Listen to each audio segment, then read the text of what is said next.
오늘 여러분들과 함께 나눌 말씀입니다. 하나님과의 동행. 신앙인이라면 누구나 꿈꾸고 바라는 바로 그 삶이 하나님과의 동행. 얼마나 더 하나님과 잘 동행하며 살아갈 수 있는가. 그런 거죠. 아침이면 우리 주님과 아침 식사를 같이 하고, 점심에도 우리 주님과 커피 한 잔을 하고, 그죠? 저녁에 잘 때에도 주님께서 옆에서 자장가를 불러주시는데 감격함으로 잠들고, 할렐루야. 다 꿈꾸는 삶이에요. 근데 사실은 그 일이 알면서도 우리가 못할 때가 있죠. 내가 왜 그런 삶을 못 사는가. 참, 한 번씩 다. 오늘 그래서 어떻게 하면 하나님과 동행하는 삶을 살 수 있을까? 이것을 한번 같이 나누려고 해요. 구약 성경을 보면 하나님과 동행한 사람으로 에녹을 소개하죠. 창세기 5장 24절에 보면 에녹이 하나님과 동행하더니 하나님이 그를 데려가심으로 세상에 있지 아니하였더라, 이렇게 기록되어 있어요. 아담의 7대 손 에녹입니다. 7번째 대가 되겠죠. 65세의 아들을 낳고 300년을 하나님과 동행했다, 이렇게 기록을 하고 있습니다. 그때 당시에 인간의 수명이 거의 1000살 가까운 900년이 훌쩍 넘는 삶을 살고 있었기 때문에 사실상 요즘으로 말하면 이 에녹은 별로 장수하지 못했다, 이렇게 기록할 수 있죠. 그러나 이젠 장수가 문제가 아니라 굉장히 정말 상상할 수 없는 굉장히 큰 은혜를 받았다는 거죠. 그게 바로 이 하나님과 동행했다라고 하는 거예요. 하나님과 동행하는 삶은 어떤 삶일까? 우리가 이제 이 부분을 오늘 집중적으로 생각하겠는데요. 우선 첫 번째 생각해 보려는 것은 하나님을 늘 잘 발견하느냐 하는 것입니다. 하나님을 늘 발견하느냐. 에녹은 특별한 사람이었을까요?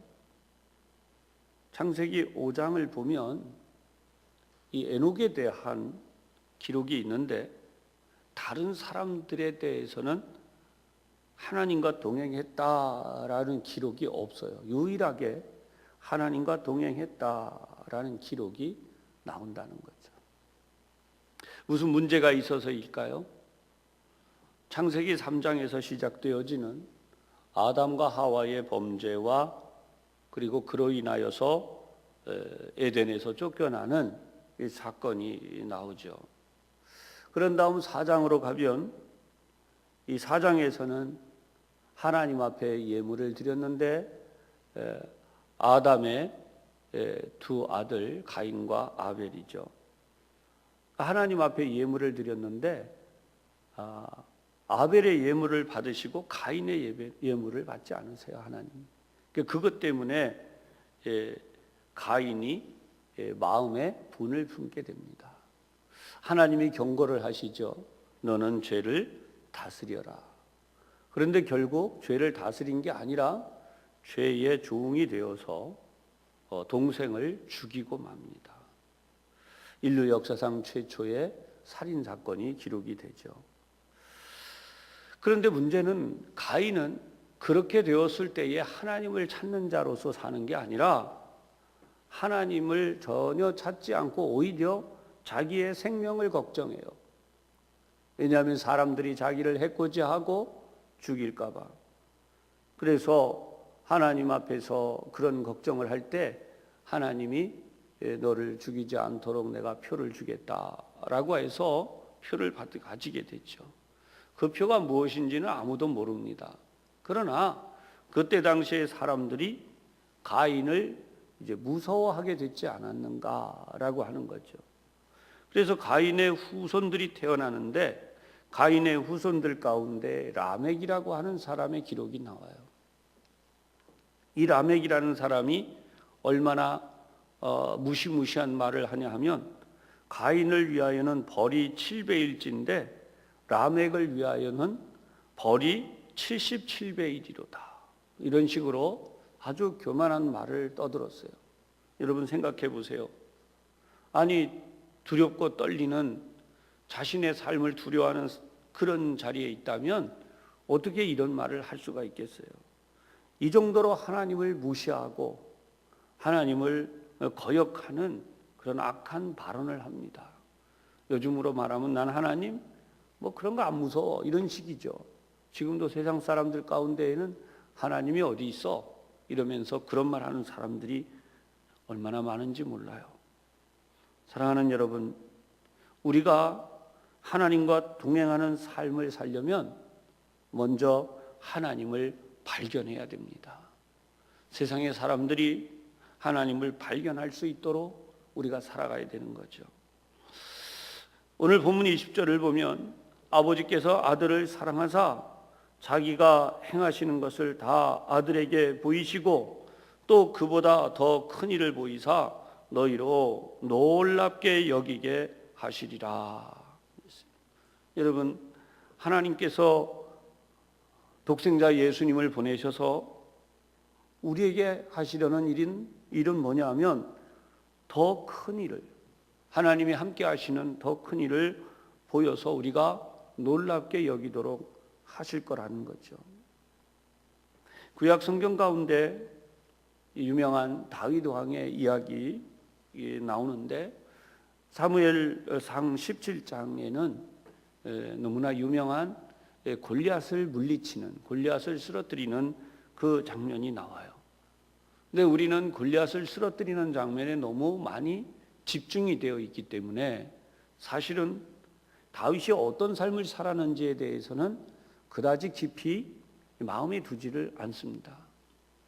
사랑하는 여러분, 오늘도 우리가 이 다윗의 일상적인 삶을 볼 필요가 있어요.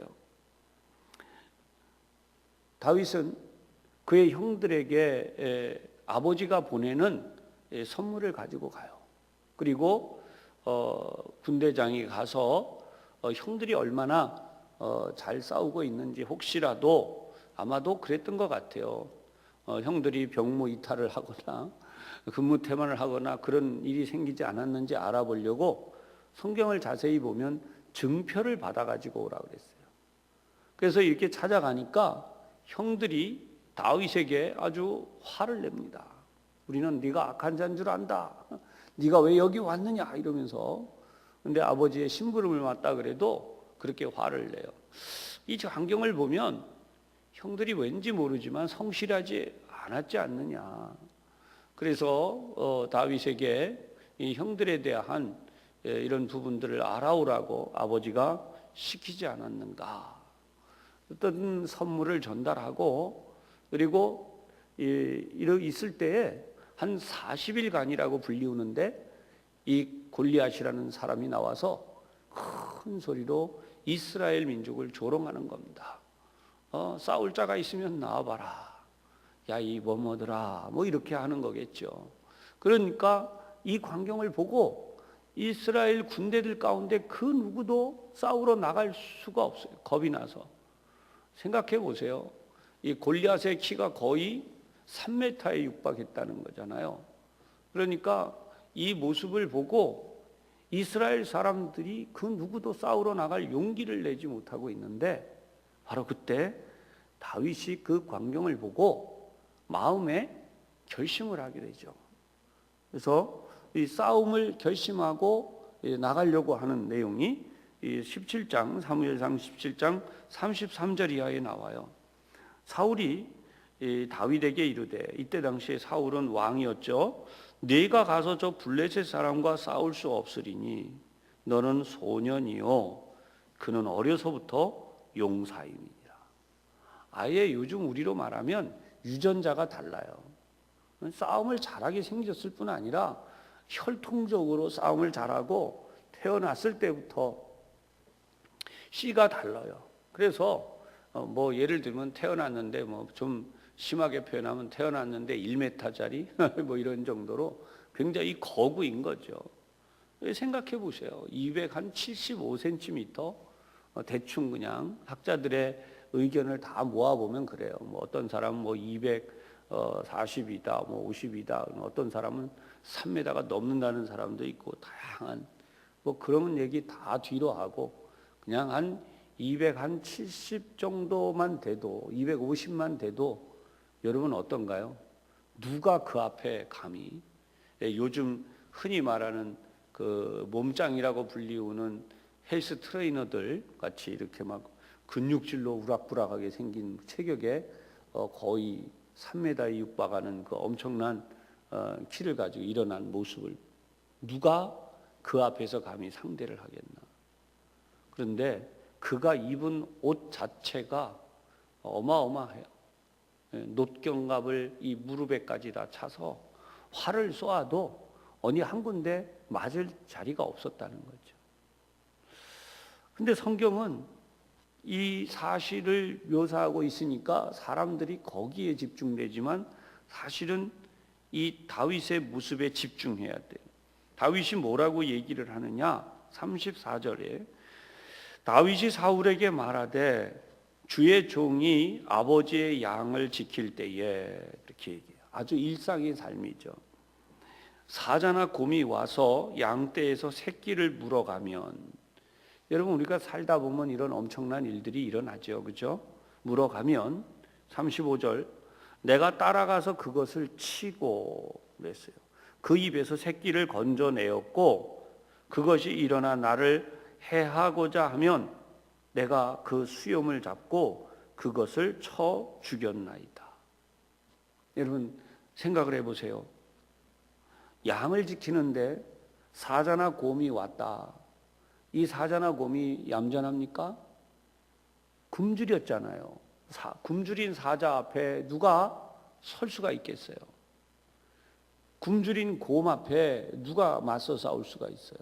그냥 먹으라고 몇 마리 두고 그리고 나중에 배부르면 나머지나 건져야죠. 그게 일반적인 거잖아요. 그런데 다윗은 그렇게 하질 않았다는 거예요. 어떻게 했다고요? 그것을 따라가서 맹수가 이 사자나 곰이 와서 이 양을 움켜서 물어서 끌고 가려고 할 때 쫓아가서 수염을 잡고 쳐 죽였다는 거예요. 왠지 모르지만 이거는 성경을 제대로 해석하지 않는 사람들은 요즘 아이들 표현대로 이게 구라라는 거예요. 구라, 거짓말. 전설로 써놓은 얘기지 다윗이 위대한 인물로 돋보여지려고 꾸며낸 얘기지 이게 성경이 아니라는 거예요. 그러면 골리앗을 쓰러뜨린 얘기는 전설인가요? 그거는 진짜가 아니고 애들 말로 그냥 구라예요? 가짜로 그냥 그렇게 써놓은 거예요? 그러니까 성경은 하나님의 말씀을 기록하고 있는데 내 생각이 안 맞으니까 뭐라고 말하느냐? 그거는 말도 안 되는 소리다. 이렇게 무시해버리는 거죠. 여러분 이게 얼마나 인간이 하나님 앞에서 하나님과 전혀 동행하지 않는 엉터리 같은 이야기들입니다. 사랑하는 여러분, 성경에 있는 하나님의 말씀을 부정하는 순간에 우린 이미 하나님을 떠난 거예요. 이 사실을 알아야 돼요. 우리가 하나님을 떠난 삶을 살면서 어떻게 하나님과 동행할 수가 있다는 말이에요. 그래서 성경을 보면 이 사실에 대해서 분명히 다윗은 확신이 있었어요. 그래서 36절에 보면 주의 종이 사자와 곰도 쳤은즉, 살아계신 하나님의 군대를 모욕한 이 할례받지 않은 블레셋 사람이리까. 여러분 이 할례라는 것이 이스라엘 민족에게는 하나님이 나와 함께 계시는 표징이었어요. 그러니까 하나님이 나와 함께 계시는데 내가 못할 게 뭐 있습니까? 지금 이렇게 얘기합니다. 할례는 그러면 다윗만 받았나요? 아니에요. 사울도 받았고요. 거기 나와 있는 무수한 이스라엘의 병사들, 특히 다윗의 형들도 다 할례를 받았어요. 그런데 왜 그런 확신이 없는 거예요? 그런 믿음이 없는 걸까요? 그런 의미에서 여러분, 우리가 주님과 동행하는 삶은 특별한 게 아니에요. 우리 일상에서 그렇게 사는 거예요. 할렐루야. 우리 가정주부들은 설거지 할 때 주님의 주시는 힘으로 설거지를 해야 돼. 주님의 주시는 힘으로 집안 청소도 해야 돼. 아이고 목사님 설거지를 하는데 무슨 주님의 주시는 힘, 주님은 안 해요. 모르시는 말씀이에요. 내 힘으로 설거지하면 짜증나요. 맨날 밥 먹고 말이지 나만 설거지 시키고 저그들은 아무것도 안 하고 마음속에 이렇게 하루에도 밥 12번 차리게 하고. 사랑하는 여러분, 주님의 힘으로 설거지하기를 주님의 이름으로 축복합니다. 거기에 기쁨이 있는 거예요. 직장 생활도 마찬가지예요. 자기들은 안 하면서 다 남만 시켜. 아주 못돼가지고 이기적이 돼갖고 빠꾸도 몇 번씩 시키고 말이지. 목구멍까지 욕이 한두 번 올라옵니까? 욕 실제로 하잖아요. 그죠? 못된 것들 막 이러면서. 그럼 그게 주님의 이름으로 주님의 주시는 힘으로 안 하면 우리 그러게 돼 있어요. 오늘 성경을 보면 평소에 내가 하나님과 동행하는 삶을 살았기 때문에 그 확신이 왔다는 거죠. 그래서 36절 계속 보면 그가 그 짐승의 하나와 같이 되리이다.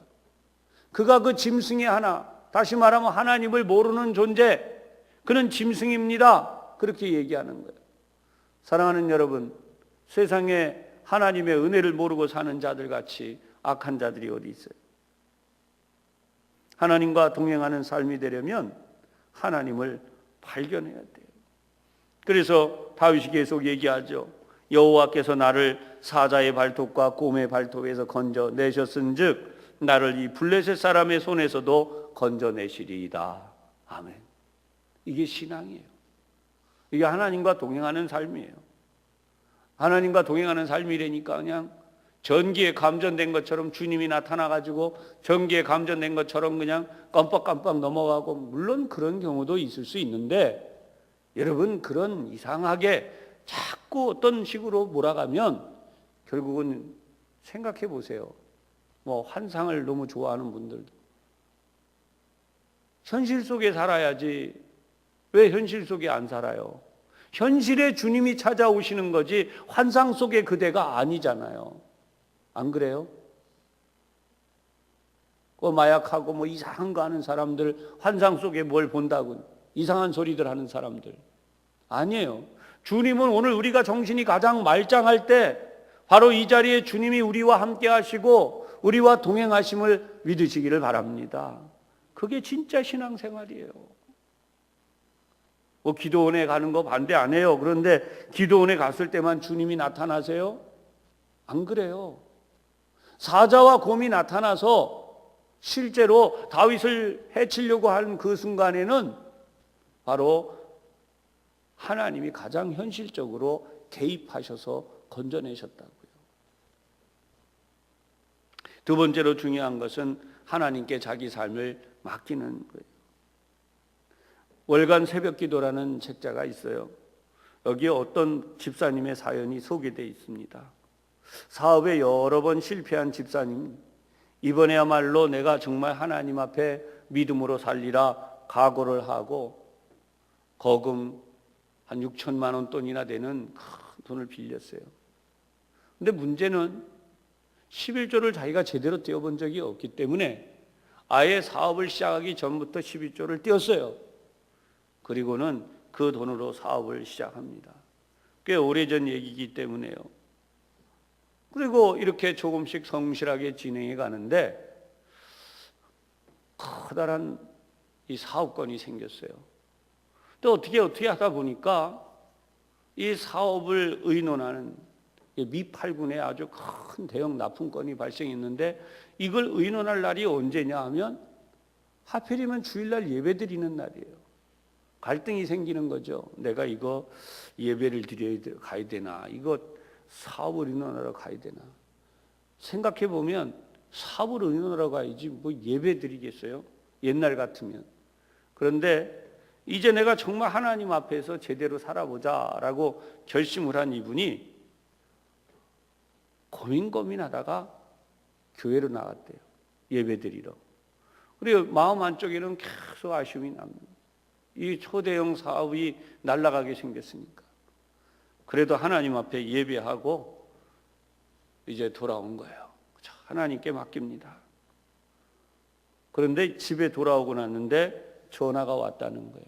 그쪽에서 전화가 이렇게, 당신 돌았어?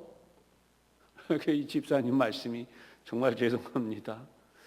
저한테 그 계약은 참 중요한 계약인데 그래도 예배만은 포기할 수 없습니다. 그러자 잠시 전화해서 말이 없어요. 상대방이. 말이 없다가 나중에 하는 말이 뭐냐면, 당신 같은 사람 처음 봅니다. 당신이 도른 것 같은데 나도 돈 것 같습니다. 상대방이 하는 말이. 그러면서 당신 같은 사람하고 계약하고 싶습니다. 그래서 이 집사님의 이 계약이 성사됐다는 거지. 다른 데 다 있어도 다 얼마나 많이 만났겠습니까? 소용없는 거예요. 그 사람들이 아니라 하나님과 예배하는 진짜 신앙의 사람, 당신과 계약하고 싶다. 여러분, 예수 안 믿는 사람도요, 하나님 안 찾는 사람들도 진짜 예수 믿는 사람 알아봐요. 할렐루야. 진짜 예수 믿는 사람 되어야 하나님이 주시는 복을 받고 세상 사람들이 저 사람 진짜 예수 믿는 사람이다. 대단히 죄송하지만 11조, 온전한 11조 띄는 분이 쉽지 않아요. 모르죠. 본인은 그게 내가 지금 내 형편에 이렇게 한다라고. 알고 보면 뒤로 다 손해봐요. 시간도 마찬가지예요. 하나님 앞에 드려야 할 시간은 온전히 안 드리고 인간의 얄팍한 지혜로 살아가는. 괜히 또 오늘 여러분 중에 성묘 간다는 분 제가 나무라는 것 같은 마음이 드는데요. 하고 많은 날 다 놔두고 왜 주일날 그것도 무슨 그 죽은 사람 이렇게 얘기하면 제가 효심이 없어서 그런 걸로. 여러분, 아니 우리가 결혼식을 하든 중요한 있으면 평일날 다 시간 내잖아요. 그거 왜 못 내요? 진짜 효자면 돌아가신 부모님, 할머니, 할아버지, 어르신들 위해서 나를 위해서는 여행도 가고 별거 다 시간 쓰면서 요즘같이는 세상에 안 줍니까? 회사가 그런 시간? 한 달에 한 번 왜 못 쉬어요? 다 알아서들 월차 쉬고 다 그냥 쓰는 세상에. 그러니까 우리가 하나님을 중심으로 하는 삶이래지만 알고 보면 뭐예요? 나를 중심으로 한 거고, 하나님께 내 삶을 맡긴다지만 맡기는 게 아니라 내 뜻대로 하려는 거죠. 오늘 본문 23절에 이렇게 나와 있죠. 이는 모든 사람으로 아버지를 공경하는 것 같이 아들을 공경하게 하려 하심이라. 아들을 공경하지 아니하는 자는 그를 보내신 아버지도 공경하지 아니하느니라. 사랑하는 여러분, 하나님 공경하시기를 바랍니다. 이게 진짜 하나님과 동행하는 삶이에요.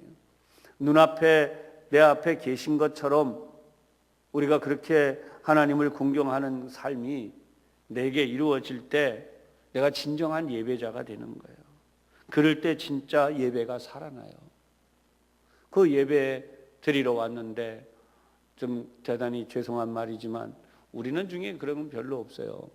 근데 이제 그 전에 보면 예배 드리는 사람이 발을 다 이렇게 꼬고 앉아가지고 그 다음에 꾸벅꾸벅 자요. 또 어떤 사람은 필기하고 있어. 근데 알고 보니까 성경 말씀 필기하는 게 아니에요. 자기 아이디어 생각난 거 좋은 거 적고 있어요. 왜 예배 시간에 그러냐 그랬더니 하는 얘기가 이 예배 시간에 아이디어가 잘 떠오른대요.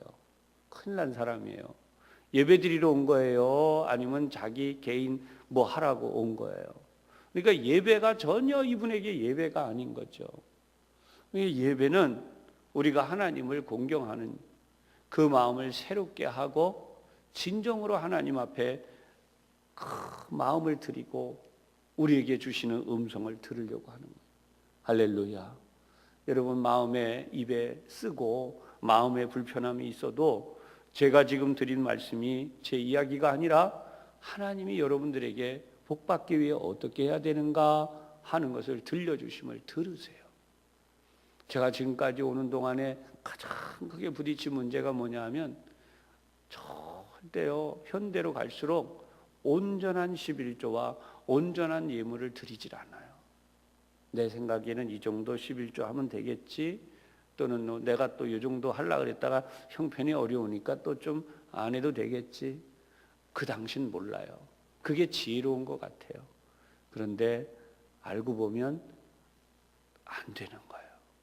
하나님이 복을 주셔서 정말 잘 되게 하시는 복은 나중을 봐야 돼요. 지금은 어렵고 힘들어도 하나님이 주신 복이 나중에 빛나는 거죠. 할렐루야. 세 번째로 하나님의 훈련을 받아들이는 삶이에요. 하나님의 훈련은 어떤 것일까요? 하나님과 동행한다고 한때 이상하게 믿음 생활을 시작했는데 뭐가 안 돼요. 오히려 예배 드리면서 더 어려워요. 사업이 더 안 되는 것 같아요. 그러니까 손해보는 것 같고 뭐 이렇게 해서 결국은 내가 하나님의 음성을 잠깐 외면합니다. 하나님 죄송해요. 아까도 앞에서 얘기했지만 제가 다음에 잘 되면 주일날 예배 잘 드리고요. 다음에 뭐 잘 되면 물질로도 하나님께 잘 섬기고요. 이러면서 내 뜻대로 막 가는 거죠. 그래서 하나님의 음성을 외면하든지 믿음의 눈을 감은 것처럼 그렇게 행동을 하는 거예요. 마태복음 26장을 보면 예수님께서 겟세마네 동산에서 제자들과 기도하시면서 그들에게 요청하시죠. 얘들아, 깨어있어 나를 위해 기도해라. 너희들도 기도해야 된다. 그런데 이들이 기도를 잘 하지 않아요. 뭐 안 하려고 안 한 게 아니에요. 성경을 보면 그들의 눈이 피곤함일러라 이렇게 기록해 있어요. 다 피곤하고 다 힘든 거예요. 그런데 이런 상황에서 어떤 일이 일어나느냐, 사랑하는 여러분, 그들은 결국 예수님이 십자가에 달리시기 전에 예수님을 다 배반하고 떠나요. 우리가 주와 함께 죽을지언정 절대로 그런 일이 없을 것입니다. 근데 그들이 다 주님을 배반하고 떠나버리는 거죠. 청둥오리 사육을 하는 농가에 어떤 사람이 방문을 했대요. 방문을 해보니까 참 깜짝 놀라는 거예요. 이게 뭐냐 하면 청둥오리는 하늘을 날아다니는, 아주 하늘을 높이 나는 비행기처럼 날아가는 그런 존재들이에요. 그런데 지붕이 없는데 울타리만 이렇게 있는데 여기 농장에 오리들 마냥 빈둥빈둥 사육되고 놀고 있는 거예요, 얘들이. 깜짝 놀래가지고 이렇게 먹이면 얘네들이 다 날라서 도망가지 않냐? 이렇게 주인에게 물어요. 농장주가 웃으면서 걱정 마세요. 얘들은 태어나서부터 한 번도 날아본 적이 없는데 태어났을 때부터 먹이를 듬뿍 줘가지고 영양식을 줘서 이렇게 잘 키우니까 얘들은 이 몸이 피둥피둥 살이 찌고, 그리고는 날개는 나는 기능을 써먹질 않아갖고 나는 힘이 퇴화돼 버렸다는 거예요. 그래서 얘들은 이렇게 열어놔둬도 날아갈 줄을 모른다는 거예요. 사랑하는 여러분, 뭔가 깨달아지시기를 바랍니다. 신앙이라고 하는 것은요, 우리가 독수리처럼 날아오른다는 말도 있듯이 주님과 동행하는 삶을 위해서는 하나님이 때로는 거친 음식을 주시기도 하고 건너기 힘든 어려운 시험도 감당하게 하실 때가 있다는 거예요. 훈련이에요. 그래서 주님과의 동행하는 삶은 때로는 손해보는 것처럼 그렇게 보이게 마련이죠. 그런데 주님의 음성에 순종하는 것은 결단이에요. 24절, 25절 오늘 본문입니다. 내가 진실로 진실로 너희에게 이르노니 내 말을 듣고 또 나 보내신 이를 믿는 자는 영생을 얻었고 심판에 이르지 아니하나니 사망에서 생명으로 옮겼느니라. 진실로 진실로 너희에게 이르노니 죽은 자들이 하나님의 아들의 음성을 들을 때가 오나니 곧 이때라. 듣는 자는 살아나리라. 아멘. 고작 해야 돈 몇 푼 벌고 사업 조금 잘 되고 병 조금 낫고 이 정도 수준이 신앙의 생활이 아니에요. 진짜는 뭐예요? 영생을 얻은 거예요. 할렐루야. 영생을 얻었고 심판에 이르지 아니하나니 사망에서 생명으로 옮겼느니라. 여러분, 이게 진짜잖아요. 그리고 분명히 말씀해요. 하나님의 아들의 음성을 들을 때 어떻게 돼요? 죽은 자들이 살아난다는 거예요.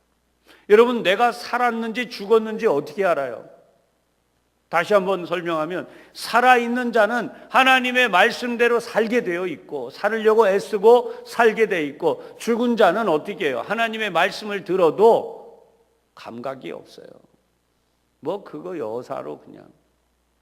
그렇잖아요. 죽은 사람에게 얘기 아무리 해보세요. 뭔 얘기가 통하나. 그러나 살아있는 사람에겐 이야기를 하면 그 사람이 반응이 일어나요. 그래서 하나님의 아들의 음성을 들으면 어떻게 해요? 살아난다는 거예요. 오늘 여러분, 하나님과 동행하는 기쁨이, 하나님과 동행하는 행복이, 그런 평화가 여러분들 가운데 일어나기를 주님의 이름으로 축복합니다. 마지막으로 중요한 게 있어요. 그건 생명인데요, 타락하지 않는 거예요. 26절 보십시다. 아버지께서 자기 속에 생명이 있음같이 아들에게도 생명을 주어 그 속에 있게 하셨고. 아멘. 27절이에요. 또 인자됨으로 말미암아 심판하는 권한을 주셨느니라. 왜 심판하십니까? 그 옛날 아담과 하와가 타락했던 것처럼 타락하지 않도록 지키시려는 거예요. 막으시려는 거예요. 하나밖에 없으신 하나님의 아들, 그 생명을 우리에게 주셔서 우리로 하여금 그 생명으로 살아나게 하셨는데, 이 인간마저 타락하면 어떻게 해요? 하나님이 그거 막으시는 거죠. 그래서 28절 29절, 이를 놀랍게 여기지 말라. 무덤 속에 있는 자가 다 그의 음성을 들을 때가 오나니 선한 일을 행한 자는 생명의 부활로, 악한 일을 행한 자는 심판의 부활로 나오리라. 아멘. 부활은 두 종류예요. 하나는 생명의 부활, 또 하나는 심판의 부활. 어느 학교에서 학생이 목사님한테 이렇게 따졌대요. 미션 학교겠죠. 하나님 너무 독선적입니다. 이렇게. 그래서 하나님 독선적이고 하나님만 섬기라고 하고, 그러니까 하나님이 이기적이고 질투가 많은 분이 아니냐. 그래서 목사님이 질문을 이 학생에게 이렇게 했답니다. 자네 여자친구가 있는가? 그랬더니 네, 저 이제 학교 마치면 결혼할 예정입니다. 정말 사랑스럽고 너그럽고 착한 여자입니다. 축하하네.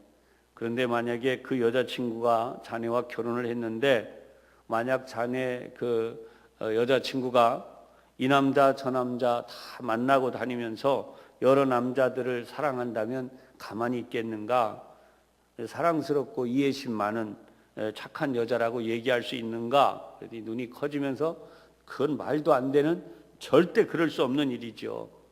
그렇게 얘기를 하더라는 거예요. 그렇다면 자네를 구원해 주신 하나님이 마찬가지로 하나님만 섬기라고 착한 일로 우리를 구원시키셨는데 하나님을 그렇게 하는 게 당연한 거 아닌가? 그러자 이 청년이 할 말이 없어졌다는 거예요.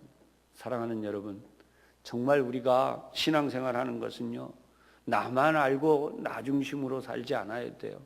하나님을 중심으로 살아간다고 하는 것은 바로 우리 하나님의 말씀으로 충만해지고, 또 오늘도 그 말씀이 내 삶에서 살아 역사하도록 내 온 삶으로 살아가는 거예요. 입술로 우리가 아멘 하듯이 내 몸이 반응하게. 다윗이 골리앗 앞에서 벌떡 일어나서 싸우러 나갈 수 있었던 것은 일상의 삶 속에 하나님과 동행했기 때문입니다. 어느 순간 전기에 감전되듯이 갑자기 벌떡 일어나서 무슨 일을 하는 게 아니에요. 그럴 수 있는 사람은 삼손 정도였겠죠. 그래서 사랑하는 여러분, 오늘도 우리가 하나님 앞에서 우리의 믿음을 더욱 잘 세우고 주님과 동행하는 여러분 되시기를 주님의 이름으로 축복합니다. 기도하겠습니다. 하나님 아버지, 지금은 뭔가 잘 안 된 것 같고 뭐가 좀 우리에게 있어서 부족한 것 같고, 그러나 알고 보면 하나님 우리를 사랑하셔서 예비하신 그 복을 받으라고 우리를 불러내셨는데, 저희들이 이러한 상황을 잘 이해하지 못하고 하나님의 말씀과 하나님의 뜻을 내 뜻대로 바꾸었던 어리석음을 이 시간 고백합니다. 이제 정말 하나님의 뜻을 따라 살고 하나님의 말씀대로 살아가기를 원합니다. 성령님께서 저희들 가운데 역사하여 주시고 오직 살아계신 하나님의 뜻만 이루도록 저희들을 이끌어 주옵소서. 예수님 이름으로 기도하옵나이다. 아멘.